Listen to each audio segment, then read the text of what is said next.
तो फिल्म की शुरुआत होती है और दिखाया जाता है कि एक औरत को जबरदस्ती कुछ खिलाया जा रहा था, जिसके बाद हमें एक रेस्टोरेंट में शेफी को दिखाया जाता है जो यहाँ की हेड शेफ है।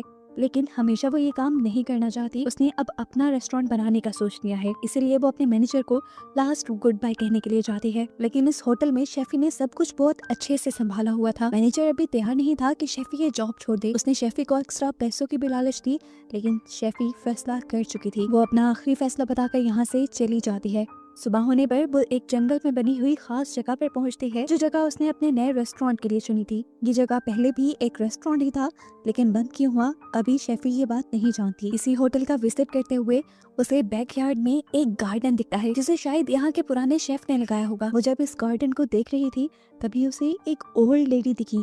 एकदम से उसे अपने पीछे से कुछ आवाज आई। पीछे मुड़ी जब और उसने वापस देखा तो वहाँ पे वो ओल्ड लेडी नहीं थी। इस चीज से शेफी काफी परेशान हो गई। इतनी ही देर में यहाँ पर एंड्रयूस भी आ चुका था, जो उसका पार्टनर था इस होटल में। वो उसे एक दूसरे जंगल थीम वाले रेस्टोरेंट पे लेकर जाता है ताकि यहाँ की वो सारी चीजें कॉपी करके अपने होटल में ले जा सकें। यहीं पर उन्हें लूसिया नाम की एक शेफ भी मिलती है, जो उनके साथ उनके होटल पर काम करने वाली थी। खाना खाते हुए ही एंड्रयूस ने इन दोनों को बताया कि संडे को उन्होंने कुछ इन्वेस्टर्स को इन्वाइट किया हुआ था और उनके लिए शानदार मेन्यू तैयार करने की जिम्मेदारी इन दोनों शेफ पे थी। इसके बाद शेफी अपने घर आती है और रात भर रेसिपीज ढूंढ कर अच्छा मेन्यू बनाने में लग जाती है। वो जंगल वाले होटल के घर में ही थी और उसे रात में दोबारा अपने घर से बाहर एक डरावनी आवाज सुनाई दी। वो घबरा गई। बाहर जाकर उसने देखा तो कोई नहीं था और ना ही बैकयार्ड में कोई था।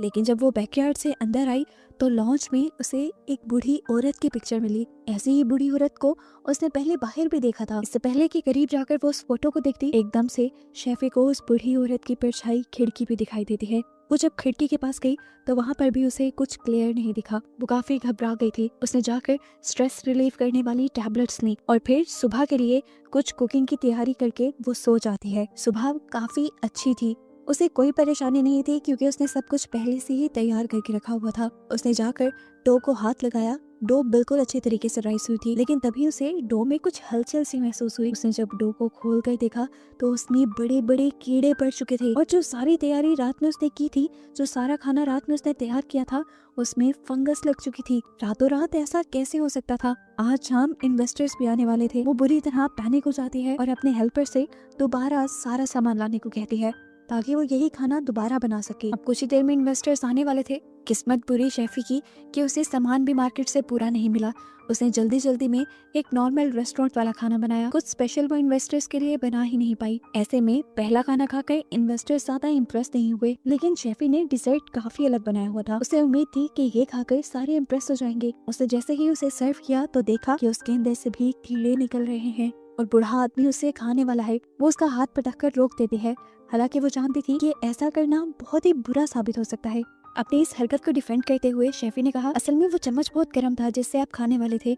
मैं आपको किचन से नया स्पून ला देती हूँ। खैर, उसकी इस हरकत के बाद और नॉर्मल से डिशेस खाने के बाद इन्वेस्टर्स उसे कुछ अच्छा तो रिव्यू देकर नहीं चाहते। वो कहते हैं कि ये सब बहुत आम था, किसी भी रेस्टोरेंट से मिल सकता है, आप लोगों को कुछ अच्छा ट्राई करना चाहिए। अब शेफी इस सब से बहुत ज्यादा उदास हो चुकी थी। तब उसके इन्वेस्टर ने उसे कहा, हिम्मत मत हारो और नया मेन्यू तैयार करने में लग जाओ। शेफी को अब बहुत ज्यादा गुस्सा आ रहा था। शेफी ने टेंशन बहुत ली हुई थी और इसी सब में शाम भी हो गई। शाम में दोबारा उसे अपने गार्डन के पीछे से वही अजीब आवाज आई। आज तो उसने ठान लिया कि जो कोई भी होगा उसे मार देगी।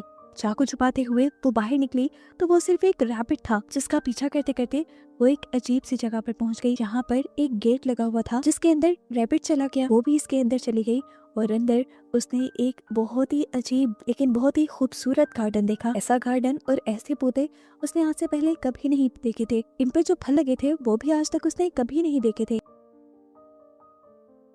उसने एक फल को चेक करने के लिए जब उतारा तो देखा इसके अंदर भी वही कीड़े थे जो उसकी डो में लग गए थे। इन कीड़ों को देखकर वो डर गई और उसका पाँव किसी चीज से लगा, नीचे गिरी। सर किसी हार्ड पत्थर से टकराने की वजह से वो वहीं पर बेहोश हो गई। बेहोश होने से पहले उसे एक बूढ़ी औरत की ग्लिम्स आई थी जो उससे कुछ कह रही थी। उसे जब होश आया कुछ देर बाद तो वो अपने बेड पर थी। कपड़े उसके मिट्टी से लथपथ हुए थे। इससे पहले कि वो कुछ समझ पाती कि उसके साथ ये सब कैसे हुआ, एंड्रयूस उससे मिलने आ जाता है और उसको बताता है कि इन्वेस्टर्स को खाना पसंद नहीं आया। उन्होंने कहा है कि शेफ बदल दें, फिर इन्वेस्टमेंट दी जाएगी। ये सुनकर शेफी का गुस्सा और भी ज्यादा बढ़ जाता है क्योंकि उसने अपनी पूरी जिंदगी की कमाई अपनी जॉब, सब कुछ इस रेस्टोरेंट पर कुर्बान कर दिया था और ऐसे कैसे वो शेफ बदलने का कह सकते थे। खैर शेफी अपने गुस्से को ठंडा करती है और एंड्रयूज से कहती है प्लीज मुझे 2 हफ्ते का टाइम दो, मैं सब कुछ पहले की तरह बेहतर कर दूंगी। अब शेफी रोज खाना बनाने में लग जाती है, लेकिन किसी भी दिन उसका खाना मजेदार बन ही नहीं रहा था। उसे समझ नहीं आ रही थी वो गलती कहाँ कर रही है। खैर उसी दिन उसे अपनी जैकेट की पॉकेट में से एक फल मिला। ये जैकेट गार्डन में गंदी हुई थी, ये गार्डन का फल था जिसे उसने साइड पे रखा और दोबारा खाना बनाना शुरू कर दिया, लेकिन खाना इस मर्तबा भी अच्छा नहीं बना। फ्रस्ट्रेट होकर उसने सारा खाना गिरा दिया और फिर उस फल को चखा। ये फल बहुत ही ज्यादा मजेदार था। इसको खाकर शेफी को आइडिया आया कि क्यों ना उसे गार्डन के फलों से खाना बनाया जाए। वो अब बिना कुछ सोचे समझे गार्डन में जाती है एक छुरी लेकर और सारे पौधों का थोड़ा थोड़ा सैंपल ले लेती है। उसने सारे चख के देखे, ये सारे मजेदार थे, यहाँ तक कि इन पौधों के पत्ते भी मजेदार थे। उसने इन सारे पौधों का टेस्ट लिखकर नोट्स बना लिए कि खाने में क्या चीज किस तरह डलेगी और क्या टेस्ट देगी। यहाँ गार्डन के एक दरख्त पर उसने एक अजीब सा सिंबल भी बना देखा था। ये सिंबल उसने अपने घर में लगी उस ओल्ड लेडी की पिक्चर पे भी देखा है। उसने अपने जहन में थ्योरी बनाई कि शायद ये गार्डन उस ओल्ड लेडी ने लगाया होगा। उसका गार्डन का और सिंबल का कोई कनेक्शन तो है। खैर घर को सर्च करते हुए उसे एक और ऐसी बुक मिलती है जिसके अंदर गार्डन में लगाए गए सभी पौधों की इंफॉर्मेशन थी, जिनसे शेफी को बहुत मदद मिली। खैर वो इन्हीं गार्डन से लाए फलों और पौधों से खाना बनाना शुरू करती है और अपनी साथी शेफ को टेस्ट करने को कहती है। शेफ ने जब इसे टेस्ट किया तो हैरान रह गई। एक आम सी डिश इतनी मजेदार कैसे हो सकती थी। उसने शेफी से पूछा आखिर तुम ये सारी चीजें लाई कहाँ से हो और ये मिली कहाँ से। शेफी ने गार्डन के बारे में बताने के बजाय उसे झूठ बोल दिया कि ये सब चीजें मेरी फ्रेंड ने लाकर दी हैं। एक दिन ऐसे ही जब ये लोग बैठे बातें कर रहे होते हैं तो इन्हें गार्डन के पास एक बूढ़ा आदमी दिखाई देता है। शेफी फौरन ही इस आदमी को देखकर उसके पास जाने के लिए खड़ी हो जाती है। वो उससे पूछना चाहती थी कि आखिर तुम कौन हो, यहाँ क्या कर रहे हो, पर उसके करीब जाने से पहले ही वो आदमी गायब हो गया। शेफी का हेल्पर जो पास के ही इलाके में रहता था वो शेफी को बताता है कि ये सब होना यहाँ आम बात है। माना जाता है कि पहले इस जगह पर एक विच रहती थी जिसने इस गार्डन को बनाया था। इस गार्डन में सब अजीब था। वो इस गार्डन की चीजों से रस निकालकर दूसरों को पिलाकर अपने वश में कर लिया करती थी और अपने साथ रहने पर मजबूर करती थी। और एक दिन ये बात गांव में फैल गई और जब लोग उस जगह को चेक करने के लिए आए तो तब विच वहाँ से भाग गई और उसके गार्डन में एक कीड़ा लग गया था। वो लड़का शेफी से कहता है आप परेशान मत होना, ये सब पुरानी बातें हैं, कितना सच है इसमें कितना झूठ कोई नहीं जानता। शेफी अब उससे कहती है तुमने जो कहा सब सच है, मैंने उस औरत को भी देखा था, बस एक झलक। शायद वो चाहती है कि मैं उसके गार्डन की देख रेख करूँ और शेफी अब ये करने भी लग जाती है। कई दिन वो उस गार्डन की देख रेख करती है और रात में अपने रेस्टोरेंट के लिए उन्हीं के पौधों से और उनके टेस्ट से नोट्स बनाती है। इस नोट्स और अपने मेन्यू के नीचे उसने वो सिंबल भी बनाया था जो उसने गार्डन के दरख्त और औरत की पिक्चर में देखा था। ये सिंबल बनाते ही उसे अजीब सी आवाज आई। आज उसे ये आवाज बेसमेंट से आई थी जिसके अंदर भी एक टनल थी। वो अंदर गई तो वहाँ भी गार्डन से रिलेटेड चीजें रखी हुई थी। वो इन चीजों को देख ही रही थी कि एक अजीब डरावना हाथ शेफी की तरफ बढ़ता है, जिसे देखते ही वो डर गई, वो घबरा गई बुरी तरह। औरत ने फिर से वही बात बोली जैसे वो गार्डन की हिफाजत करने को कह रही हो, लेकिन जो भी था बहुत डरावना था। ये सीन भी बहुत ही ज्यादा हॉरिबल था। शेफी भागकर अपने रूम में वापस आ गई और आज जो सब उसने देखा था उसकी वजह से उसे बुखार भी हो गया। लेकिन अगले ही दिन से वो फिर काम पे लग गई। उसने अब गार्डन की चीजों से ऐसी डिशेस तैयार की थी कि एंड्रयू का दिल खुश हो गया और उसने अगले ही हफ्ते होटल की ग्रैंड ओपनिंग का फैसला कर दिया। उसने अपने शेफ और अपने स्टाफ को बुलाकर मीटिंग की और इस मीटिंग के बाद जब शेफी किचन में आई तो उसने देखा कि सारा खाना बिखरा पड़ा है और किसी आदमी की भी आवाज आ रही थी। पास गई तो देखा कि ये आदमखोर था जो खुद ही अपनी ही उंगली काट कर खा रहा था। शेफी ने उसे देखकर डरकर जोर से चीख मारी और उसकी चीख सुनकर एंड्रयू यहाँ आ जाता है। इस आदमी को देखकर उसने इस आदमी का नाम लिया और फिर फौरन ही एम्बुलेंस को कॉल की। शेफी की साथी शेफ ने बताया कि ये इस होटल का पुराना शेफ था जिसने तुम्हारी तरह एक लाजवाब मेन्यू बनाया था, पर फिर पता नहीं कैसे वो पागल हो गया और ये रेस्टोरेंट बंद करना पड़ा। पहले भी ये जगह एंड्रयू ने ही खरीदी थी और अब दोबारा एंड्रयू तुम्हारे साथ ही रेस्टोरेंट शुरू करना चाहता है। शेफी को अब एक डायरी के बारे में याद आया जिसमें गार्डन के पौधों के बारे में लिखा था और उनके टेस्ट भी लिखे थे, जिससे उसने बहुत हेल्प ली थी। वो समझ गई कि ये डायरी उसी शेफ की थी जो पागल हो गया। इसमें उसने कुछ ड्राइंग्स भी बनाई थी जो बहुत ही ज्यादा डरावनी थी। इन्हीं सारी चीजों के हेलुसिनेशंस और विजन तो शेफी को भी आते थे। वो समझ गई कि ये सब गार्डन के पौधों की वजह से हो रहा है और अब वो भी जल्द ही पागल हो जाएगी अगर उसने इन पौधों के इस्तेमाल को छोड़ा नहीं तो। ये सोचते ही उसने फौरन किचन में जाकर काम बंद करने को बोला। अपनी सारी चीजें जो गार्डन से बुलाई थी उसने गिरा दी और वो मेन्यू और अपने नोट्स भी सारे जला दिए जिसमें उसने गार्डन की चीजों के बारे में लिखा था और गार्डन का सिंबल बनाया था। इस सिंबल के चलते ही उसे ऐसा फील हुआ कि कोई उसकी तरफ भाग कर आ रहा है। वो डर गई और जैसे ही पीछे मुड़ी तो उसकी मुंह के बिल्कुल सामने एक डरावना बूढ़ी औरत का चेहरा आ गया, जिसे देखकर वो इतना डर गई कि चीखती हुई जंगल की तरफ भागी। वो बहुत ज्यादा डर चुकी थी। उसने उस गार्डन के सारे पौधों को भी उखाड़ उखाड़ कर फेंकना शुरू कर दिया। इसी के साथ उसने जो ओल्ड लेडी की फोटो अपने किचन में रखी थी वो भी उसने फेंक दी। सुबह जब शेफ काम करने के लिए आए तो उसने फौरन मेन्यू चेंज करने को बोल दिया। इस डिसीजन से उसकी दूसरी शेफ के साथ लड़ाई हो गई और वो चली गई। उसके जाने के बाद शेफी ने गार्डन से लाई सारी चीजें फेंक दी और अपनी टीम से कहा कि हम एक नया मेन्यू बनाएंगे और नए मेन्यू पे काम करेंगे। वो खुद भी जब काम कर रही थी तो उसे पता ही नहीं चला कब उसने अपनी पूरी उंगली काट दी। आसपास के लोगों ने उसे देखकर बताया उसे तो दर्द का एहसास भी नहीं हुआ था। ये सब बहुत अजीब था। यहाँ पर लोगों को भी समझ नहीं आ रही थी कि हो क्या रहा है।